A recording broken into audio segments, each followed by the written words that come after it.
It's strange, really, how you can disappear for more than a decade, and still, the world you left behind looks exactly the same. The same floral arrangements, the same polite laughter, the same faces pretending they remember how to love. I stood at the edge of the ballroom that day, hidden in plain sight, holding a silver tray of champagne flutes. No one noticed me, not really, and that's what made it perfect. My name is Lydia Moore.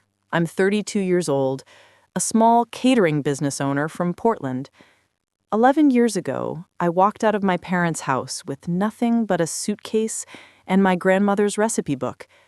That was the day I stopped being their daughter and started being a ghost they chose not to remember. Tonight, I was back.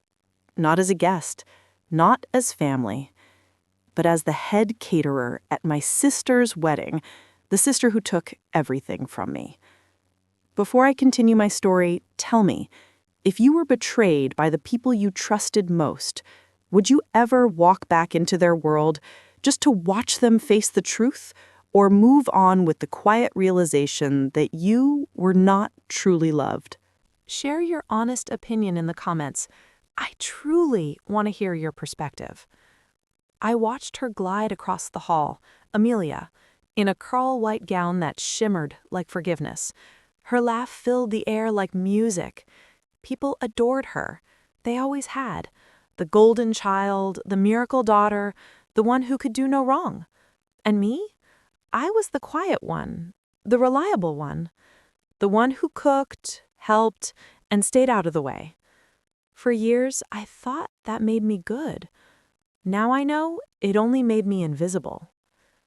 The last time I saw my parents, it was the morning after they sold my grandmother's estate, the only place that ever felt like home. I was supposed to inherit part of it, the same as Amelia, but they said I didn't need it, that I'd find my own way. They gave every penny to my sister instead, to fund her degree abroad, her dream wedding one day, they said. I suppose this, all of this, was what they meant. For 11 years, I built a quiet life. Small, honest, unremarkable. My catering company grew from kitchen table experiments to small events, then private weddings. It was peaceful. Until one afternoon, an inquiry landed in my inbox. The bride's name made me freeze. Amelia Moore. The same name I hadn't spoken aloud in more than a decade. The message was polite, professional, her assistant reaching out on behalf of the bride. They were looking for an elegant yet simple catering service for a wedding in late June. My company came highly recommended. I don't know what possessed me to say yes. Maybe it was curiosity. Maybe it was something older, quieter, a hunger for closure. So I accepted. And now, standing in this ballroom surrounded by laughter and champagne, I realize fate has a dark sense of humor. None of them recognize me. My hair is shorter now, my posture stronger, my face calmer. The years have changed me, smoothed out the girl who used to cry in locked rooms. As I pass by the guests offering champagne, I catch my mother's eyes for a moment. She looks through me, polite but detached. She thanks me without realizing who I am. I almost laugh. For the first time in years, I feel something close to control. They think they buried the past. They think I'm gone. But the thing about ghosts is they always return when the story isn't finished. And tonight, I'm not just serving food. I'm serving truth, one meal at a time. Here at Revenge Bible, we explore real psychological stories of betrayal and justice. So don't forget to like, share, and subscribe so you never miss our next emotional reckoning. When I think of my childhood, I don't remember chaos or shouting. I remember silence. The kind that hums beneath every polite dinner, where words are chosen carefully and emotions are quietly folded away like napkins. My parents were pillars in our small town, respectable, composed, always hosting charity events or business dinners. My father, Thomas Moore, managed a regional bank branch. My mother, Margaret, volunteered for everything that could be photographed. Their world revolved around image, presentation, status. Then there was Amelia, 3 years younger, the crown jewel of the family. Even as children, she glowed in a way I never could. She was charming, clever, effortlessly admired. I don't think she ever meant to overshadow me. She just never learned how to share the light. And me? I was content in the background. I liked quiet things, baking, sketching recipes, helping Grandma in the garden. My grandmother's name was Eleanor Moore.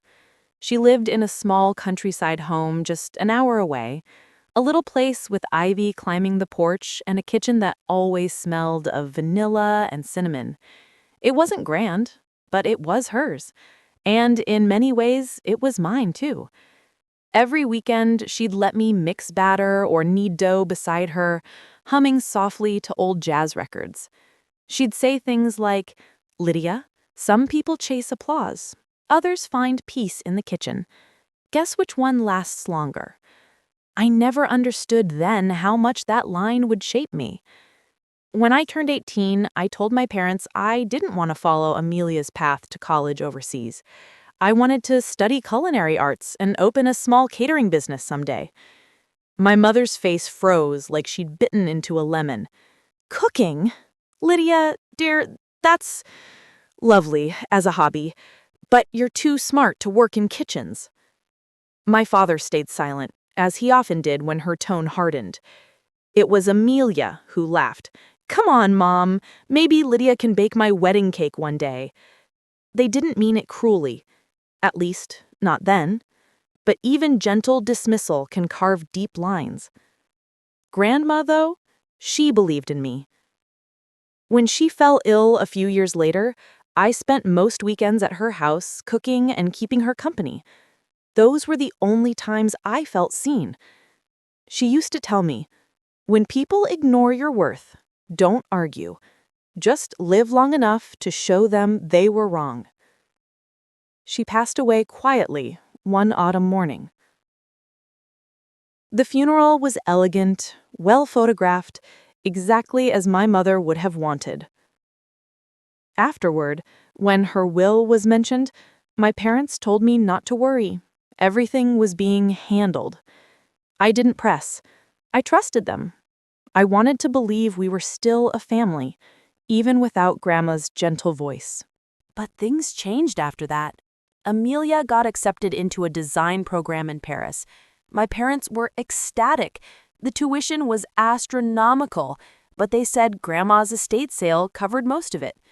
I remember asking, "What estate sale?" My mother simply smiled. "We sold the countryside house. It was too much to maintain. You'll understand one day, Lydia." And that was that. I never saw the property again. For months, I carried quiet resentment, not loud enough to confront, just enough to ache. Then one evening, I overheard my parents talking while setting the dining table. My father's voice was tired. "You know Lydia's name was on that deed, right?" "Thomas," my mother sighed. "She wouldn't know what to do with property. Amelia will. We're investing in potential." That night, I packed a suitcase. No yelling, no letters. I left a note on the kitchen counter that simply said, "I'll find my own way." I moved to Portland with barely enough savings to cover rent for a month. It was terrifying, but there's a certain clarity that comes with starting over. When everything you were supposed to have is gone, all that's left is what you can build yourself. I worked 2 jobs, one at a cafe, another in a catering company. I learned the rhythm of kitchens, the rush, the burn, the satisfaction of feeding people who actually noticed your effort. Eventually, I saved enough to rent a small commercial space. That became Eleanor's Table, my catering company named after the woman who taught me everything worth knowing. It grew slowly, word of mouth, then event planners, then corporate clients. By 30, I was booking weddings every month. The irony didn't escape me. I had become the unseen hand behind other people's celebrations. But I was content. I'd made peace with the silence. Until that email. It came on an ordinary Tuesday afternoon. "Hello, Lydia. I'm reaching out on behalf of Ms. Amelia Moore, who's getting married this June. Your services came highly recommended." I reread the name 3 times. My chest went cold, then oddly calm. After all these years, my sister, the one who inherited my grandmother's home, my parents' affection, and every chance I was denied, had somehow stumbled into my world again. Part of me wanted to ignore it, to hit delete and never look back. But I couldn't. Not because of anger, but because of something quieter. Curiosity. What kind of person had she become? Did she ever think about what happened? Did she remember me at all? I replied professionally, masking every trace of emotion. "Thank you for considering Eleanor's Table. I'd be honored to provide catering for your event. Let's schedule a tasting." Over the next few weeks, her assistant and I exchanged emails, discussed menus, venues, budgets. I remained detached, distant. Until one day, I received an invitation for the tasting session itself. Amelia would attend in person. When she walked into my small tasting room, I nearly forgot how to breathe. She was radiant, confident, polished, with that same effortless charm, but something about her eyes was different, harder. She didn't recognize me. Not immediately. "Hi, you must be Lydia. I've heard so many good things about your food." Her voice was friendly, familiar. And I smiled, not as her sister, but as the professional she'd hired. "It's lovely to meet you, Miss Moore.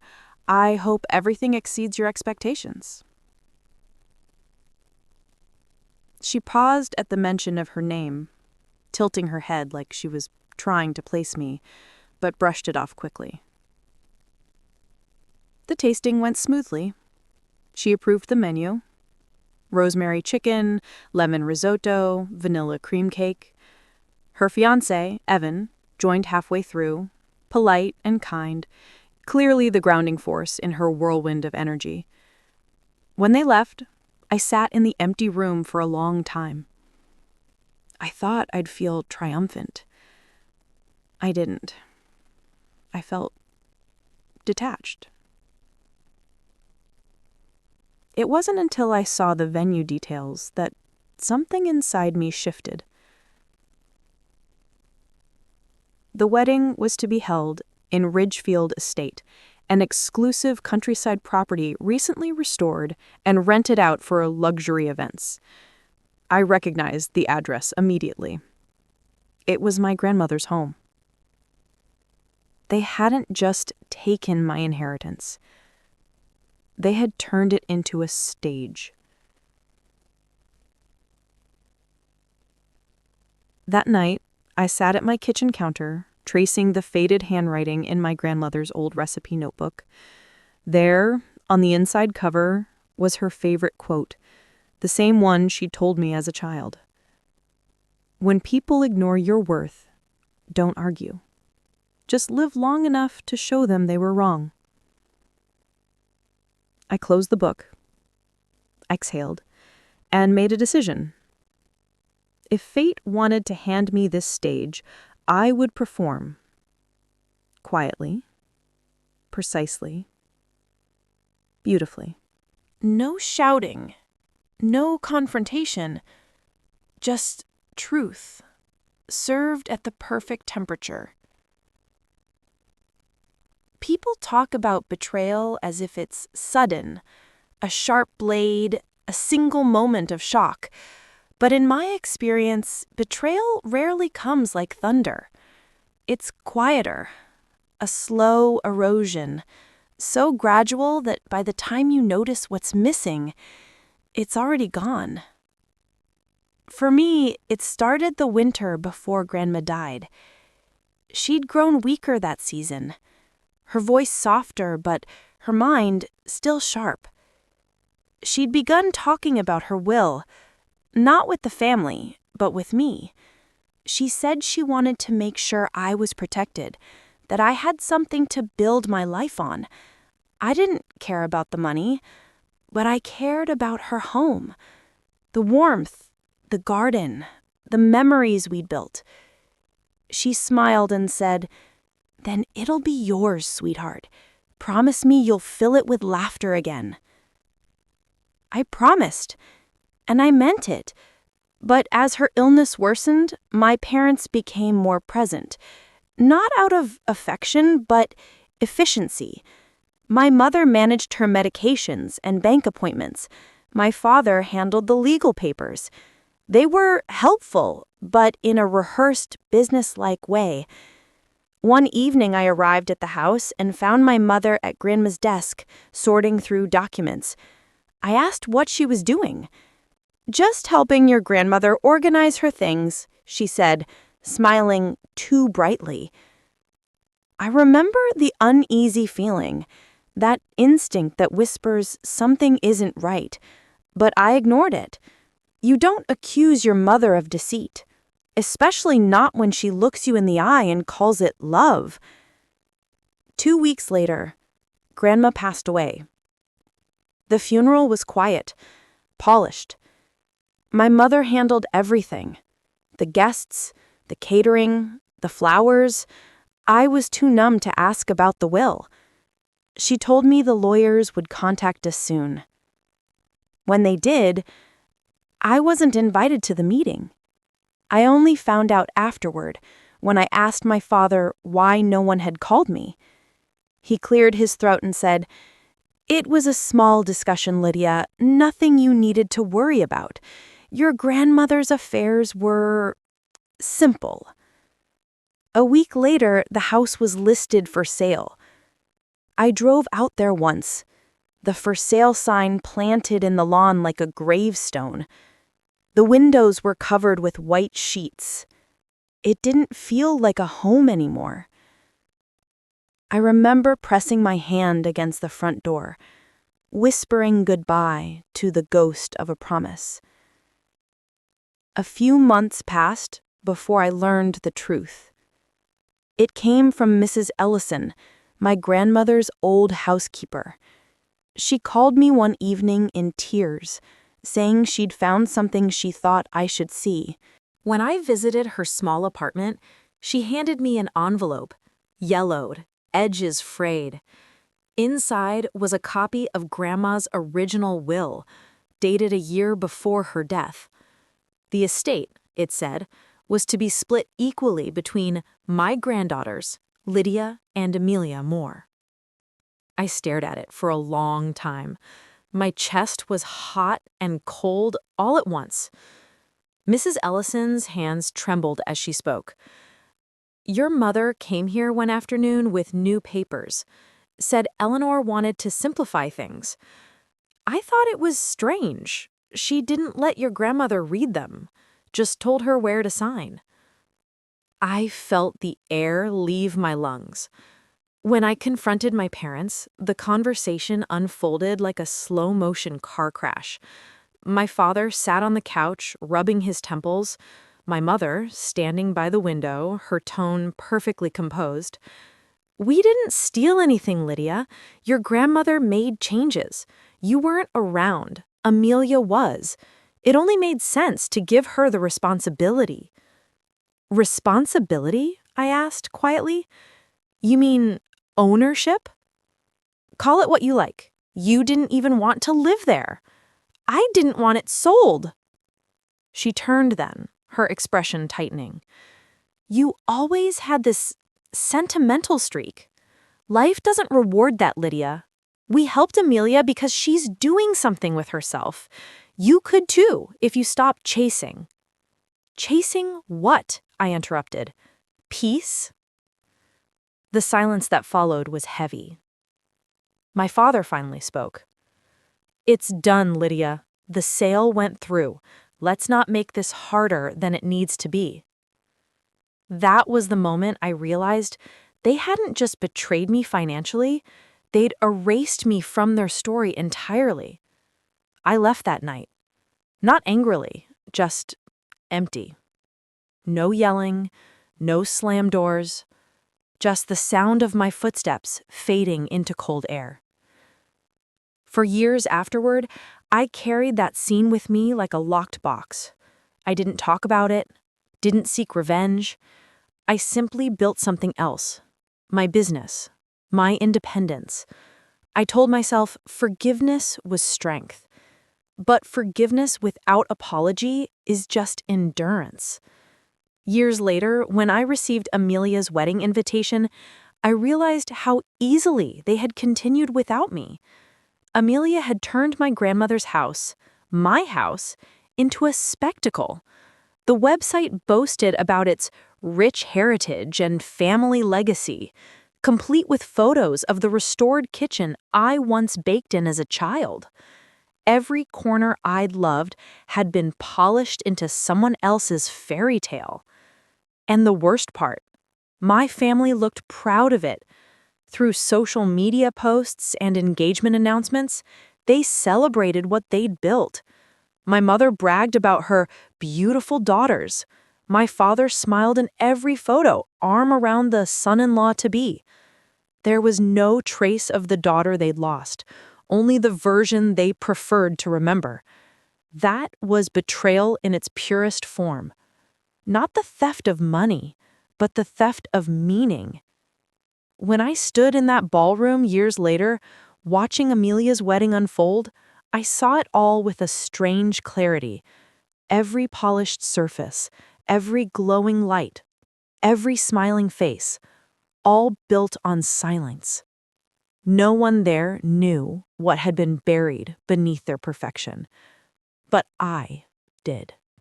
And as I moved through the reception preparations, overseeing servers and plating hors d'oeuvres, I realized something I hadn't before. The reason betrayal hurts so deeply isn't because someone breaks your trust. It's because they convince you your love was worthless. I used to think confronting them back then would have fixed something. Now I understand they would have twisted it again, lied better, smiled harder. No, silence was the only truth they couldn't control. And so, when Amelia's assistant handed me the final schedule for the wedding, I noticed something almost poetic. My company name printed neatly at the bottom of the program, Catering by Eleanor's Table. The house that once belonged to my grandmother. The kitchen I was never meant to touch again. Now filled with my food, my recipes, my name. If that isn't irony, I don't know what is. That night, I drove to Ridgefield Estate to supervise the pre-wedding preparations. The drive was long and quiet, the countryside painted in gold from the setting sun. When the house came into view, something inside me stilled. The porch had been repainted white, the garden trimmed into perfect symmetry, but the scent of jasmine in the air, that was still Grandma's. I stepped out of the car and closed my eyes. For the first time in 11 years, I felt the weight of the past settle and then lift. It was no longer my home, but soon it would be my stage. You see, betrayal has two endings. One where you let it define you, and one where you use it to define yourself. I chose the second. They say time heals, but I think time only buries things deeper. It takes one unexpected moment to uncover everything you thought you'd forgotten. For me, that moment came the night before Amelia's wedding. I'd been working at Ridgefield Estate for 3 days, supervising, casting, adjusting details that no one cared about except me. The venue staff didn't recognize me. They only saw the catering director, Lydia Hale, owner of Eleanor's Table. No one connected me to the name Moore, the family name that still echoed through the estate like an old hymn. And that was exactly how I wanted it. Late that evening, after the guests and vendors had gone, I stayed behind to finalize the reception setup. I told the night guard I needed to check the storerooms for missing supplies. In truth, I wanted to see what they had done to the house, what they had turned my grandmother's world into. The main floor looked like something from a magazine. Chandeliers hung where old ceiling fans once spun lazily. The walls that once smelled faintly of cinnamon and lavender now gleamed with imported paint and the scent of money. But when I stepped into Grandma's old study, the one room I thought they'd demolish, I froze. They hadn't changed it. The wallpaper, the desk, even the uneven wooden floorboards, they were all still there, preserved like a relic, a memorial to a woman they'd betrayed. I walked toward the desk slowly, fingertips grazing the edge of the worn oak. My breath caught when I saw a familiar jewelry box sitting in the corner. Small, blue, with a chipped silver clasp. I hadn't seen it since the week before her death. When I opened it, I found an envelope inside. Yellowed, fragile, sealed with wax. My grandmother's handwriting scrawled across it in faint blue ink. For Lydia, when truth matters more than peace. My hands trembled.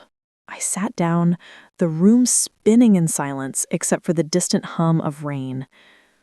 Inside the envelope were 2 things, a handwritten letter and a folded copy of a bank receipt. Her letter began simply, "My darling girl, if you're reading this, I suppose you found your way back home." I read every line, each word cutting deeper than the last. She wrote about her fear, how she had felt pressured to change her will, how my mother insisted it was for the best, how she signed without understanding what was taken from her. She ended with this: "I hope one day you forgive them, but not at the cost of your truth. The world has a strange way of circling back, Lydia. When it does, stand tall." The bank receipt attached showed a transfer I'd never known about. A trust fund account opened in my name just 2 months before her passing. The amount wasn't enormous, but it was enough for me to pause, enough to wonder why my parents had never mentioned it. And then I noticed the name of the man listed as witness on the document, Charles D. Bennett, my grandmother's longtime attorney. I remembered him faintly, a kind, reserved man who had always brought her tea during meetings. After her death, I assumed he'd retired or left town. But seeing his name felt like fate knocking again. I spent the rest of that night searching for him online. It didn't take long. He was still practicing in the city, though now semi-retired. The next morning, before the wedding chaos began, I drove into town. His office hadn't changed much. Same brass nameplate, same worn steps. When I introduced myself, his eyes widened with quiet recognition. "Lydia! My goodness, it's been years! You look so much like Eleanor." I handed him the letter. He read it carefully, lips tightening. When he looked up, there was something heavy in his gaze, something between regret and relief. He said quietly, "I always wondered if you'd find this. Your grandmother trusted me, but your parents, they were persuasive. She didn't want conflict, and by the time she realized what had happened, it was too late to contest it. She made me promise to safeguard whatever truth remained." "The trust account," I said. "Did they know?" "No, I never told them. She didn't want them to." I felt tears sting, but I swallowed them down. "Why didn't you tell me?" "Because you left. And she made me swear to wait until you returned of your own choice, not out of anger, but clarity. Clarity. That word stayed with me the entire drive back to the estate. But I did. By the time I reached the house again, the wedding preparations were in full motion. Staff rushing, florists panicking, laughter echoing from the bridal suite. Everything appeared perfect. But in my mind, the walls had cracked open. Every smile, every decoration, every champagne glass, all of it was balanced on lies. I moved through the house quietly, blending into the chaos. When I passed the main hallway, I noticed a series of framed photos lined across the wall. My parents and Amelia smiling in front of the newly renovated house. The captions read, "Family Legacy Restored." One photo stopped me cold. It was taken years ago, the last Christmas we'd spent together. I stood in the corner, half out of frame, eyes lowered. Someone had cropped the photo for the print, cutting my face almost entirely. That's when it hit me. They hadn't just rewritten the will, they'd rewritten the narrative, the story of who belonged and who didn't. And now, they were about to celebrate it publicly. I went back to my catering station, hand steady, voice calm. My staff didn't notice anything different. But inside, something sharp and crystalline had settled into place. It wasn't anger anymore. It was precision. Because for the first time in 11 years, I had everything I needed.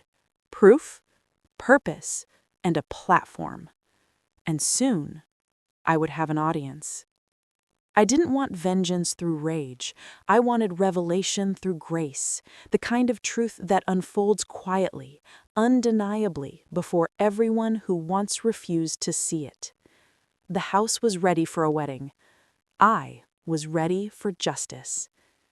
Plans are less about fury and more about patience. They are spreadsheets and small rehearsals, notes pinned to corkboards, phone calls whispered into the dark.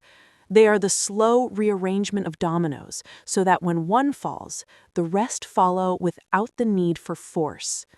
I had 3 things in my favor: a letter from my grandmother, a trust account no one knew existed, and the house itself, the very room where my truth had been preserved. What I needed next was proof everyone could see, at a moment they could not ignore. First, the evidence. I met Charles Bennett again and asked him for whatever documentation he could provide. Notarized copies, bank receipts, signatures, dates, anything with official stamps and margins. He gave me more than that. He brought photocopies of the original will, the trust documents, and a short memo he had written the week after my grandmother's death, documenting his concerns about the pressures she'd faced. He had kept it because he said, "Some promises are meant to wait." I scanned everything. I had paper, but paper alone can be dismissed as sentiment. So I arranged for one more thing: a digital archive. My friend Noah, who co-ran the business and understood how the internet could hold attention, helped me build a small private website, a place to host the scanned documents, audio recordings, images, and a video clip of Mrs. Ellison reading my grandmother's letter aloud. We kept the site password protected, not for secrecy, but so I could control exactly when the content would be released. Second, the plan for revelation. I didn't want a shouting match. My idea was simple: a staged, public reveal during the wedding reception that would let the facts speak in the light they deserved. Everyone's gaze would be gathered in one room. That was my moment. The timing had to be graceful. I decided on a point after the toasts, when emotions are high and silence is ready to receive new sound. I would time a short presentation into the evening program, something that on the surface looked like a tribute to family legacy. Amelia's guests would expect warm words and a slideshow. Instead, they'd get the story no one had been allowed to tell. I wrote the script myself. It was a single page, just the facts paired with the letter. It began with a line from my grandmother. When people ignore your worth, don't argue. Just live long enough to show them they were wrong. I planned to read it aloud in the same calm register I'd used all day, then cue a short video. Mrs. Ellison reading the letter while the camera panned the old study, the very study where the envelope had waited. The video would then display scanned documents and the bank receipt, each captioned with dates and names. Finally, the site link would appear on screen with a QR code, so anyone in the room could scan and read for themselves. There was a legal consideration, too. I spoke with Charles about libel and privacy. He assured me the documents spoke for themselves. We'd present authenticated records. If anyone chose to deny what was on paper, that would be their choice, not mine. The truth, once visible, is a kind of moral leverage that doesn't require me to shout. On the morning of the wedding, we rehearsed in the empty ballroom. Noah tested the projector, Mrs. Ellison listened to a playback of her voice and blessed the plan with a tired, grateful smile. My hands were steady. My heart was calm. I found myself thinking about my grandmother's handwriting, the way her Y looped at the tail, the small dot she left over her eyes. Those tiny human things tethered me to why I was doing this, not for vengeance, but for reclamation. I also anticipated the reactions. My mother might freeze and offer a practiced apology. My father might avoid eye contact. Amelia could be stunned, angry, or indifferent. The guests would murmur, some would be sympathetic, others embarrassed. I had to be ready for silence, too. That afternoon, as I folded napkins with the same care I used to fold my grandmother's recipes into my pocket, I felt a strange lightness. I had spent 11 years tending to other people's celebrations. Now I was orchestrating a truth-telling that belonged entirely to me. It felt like closing a circle. I practiced the opening line again, quietly, like a vow to myself. When people ignore your worth, don't argue. Just live long enough to show them they were wrong. I would say it not to punish, but to illuminate. And because this is a story that belongs to more than just me, I want to ask you, if you're drawn to stories where calm turns to power, stay with us. Subscribe to Revenge Home for more tales of justice served quietly. The room felt smaller than I remembered. When you stand at the center of attention, everything magnifies. The scrape of a chair, the clink of silverware, the waiting silence before a toast. I moved through it with a calm that wasn't rehearsed, only earned. The speeches began.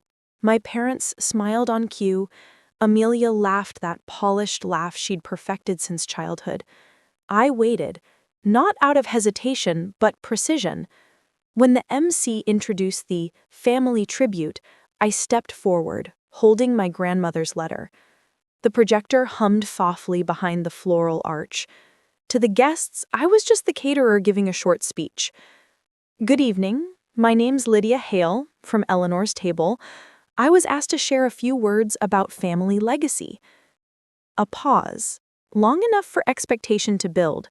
Then I read, evenly, when people ignore your worth, don't argue. Just live long enough to show them they were wrong. I would say it not to punish, but to illuminate. I nodded to Noah. The lights dimmed. On the screen appeared the video.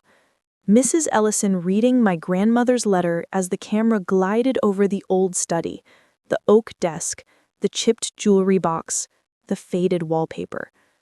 Then came the documents, the will, the trust account, Charles Bennett's memo. Each image bore signatures, dates, quiet evidence of what had been erased. The final slide appeared. The trust account made in my name, then a QR code. You can read the full record here, I said softly. Everything is authenticated by Mr. Bennett, seated in the third row. Phones lifted. Screens glowed. The quiet hum of scanning filled the space. A woman near the back, my grandmother's neighbor, whispered, "So it's true." Another voice, "They sold her estate?" That was all it took. The narrative shifted. Amelia stood, face pale, her voice trembling. "Lydia, what are you doing?" I walked toward her, calm, finishing what Grandma started. I placed the letter in her hands. Her eyes flickered down, then away. "You don't understand," she whispered. "No, you don't." Around us, polite guests avoided eye contact, pretending to adjust napkins. The MC tried to speak, a strained, "Perhaps we can," but his voice trailed off under the weight of the obvious. I returned to my catering station and continued working. Plates, trays, orders, all moving under my direction as if nothing had changed. But everything had. People murmured. Some guests left early. Others stayed, whispering. Amelia and my parents disappeared midway through the final course. By morning, the story had already spread. Someone had taken a photo of the screen. The link circulated among guests, then through the city's social circle. Within days, my grandmother's letter was everywhere, framed not as scandal, but as a lost inheritance finally restored. Charles Bennett filed the documents formally. The trust account was reinstated under my name. My parents issued a statement about misunderstandings in past paperwork. Amelia went silent online. It wasn't chaos, it was correction. I didn't ruin them. I simply removed the mask they'd chosen to live behind. As I packed the last of the catering supplies, I looked back at the ballroom. The lights were dim now, chairs half empty, the scent of roses fading. For years, this house had symbolized their triumph. Now it carried my grandmother's truth. And mine. I stepped outside into the night. The air was cool, sharp, honest. I thought of her letter's final line, "Stand tall." And I did. After the wedding, the world didn't explode. It just settled. Truth doesn't shout. It echoes quietly, reshaping everything it touches. My parents sold their house a month later. Too many memories, they said. Amelia disappeared from social media. No press, no statements, just silence. I didn't reach out. I didn't need to. Some distances aren't cruel. They're necessary. I went back to my small apartment, my catering shifts, my quiet routines. But the air felt different, lighter, almost sacred. For the first time in years, I belonged to myself again. Clients sometimes recognized me. They'd whisper, "You're the one from the wedding." I'd smile, nod, and return to my work. Strength isn't in the spectacle, it's in the stillness afterward, when you no longer need to prove you were right. One evening, I found my grandmother's pendant inside an old catering box. I held it in my palm, its metal warm from memory. Somehow, it felt like she'd guided every step, not toward revenge, but to restoration. Justice didn't make me wealthy. It didn't rewrite the years of silence. But it gave me something rarer. Peace. The kind that hums quietly inside you when everything false has fallen away. Noah still sends me updates from time to time. A new project, a quote that reminds him of that night.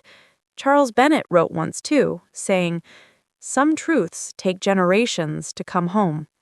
I understood what he meant. Months later, I received a letter from Amelia. It wasn't an apology, just a single line. "You were right to bring it to light." That was enough. Not forgiveness, not reconciliation, just acknowledgement. The first honest word between us in years. Sometimes late at night, I replay that moment. The dimmed lights, the letter on the screen, the silence heavy with recognition. That was when I understood. Revenge had never been about punishment. It was about truth reclaiming its voice. I no longer wake up bitter. I no longer need them to see me, because they already did. And what they saw was the woman they tried to erase, standing calmly in the light. Before I end my story, tell me this. If reclaiming your truth cost you your family's love, but gave you back yourself, would you still do it? For me, that's what revenge became. Not destruction, but closure.